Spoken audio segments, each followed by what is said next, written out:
کسان کی بیوی نے جو مکھن کسان کو تیار کر کے دیا تھا وہ اسے لے کر فروخت کرنے کے لیے اپنے گاؤں سے شہر کی طرف روانہ ہو گیا۔ یہ مکھن گول پیڑوں کی شکل میں بنا ہوا تھا اور ہر پیڑے کا وزن 1 کلو تھا۔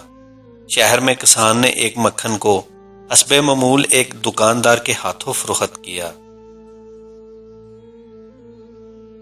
اور دکاندار سے چائے کی پتی، چینی، تیل اور صابن وغیرہ خرید کر واپس اپنے گاؤں کی طرف روانہ ہو گیا۔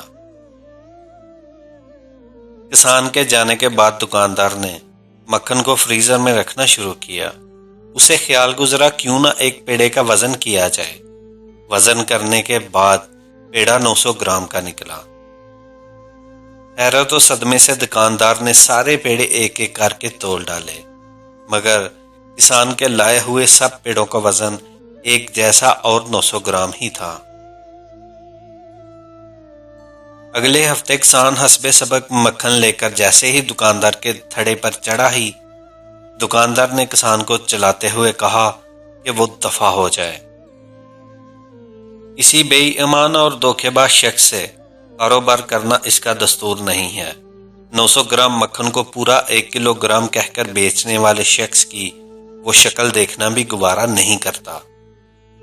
کسان نے یہ حسیس اور افسردگی سے دکاندار سے کہا، میرے بھائی مجھ سے بد ظن نہ ہو، ہم تو غریب اور بے چارے لوگ ہیں، ہمارے پاس تولنے کے لیے باٹ خریدنے کی استطاعت کہاں۔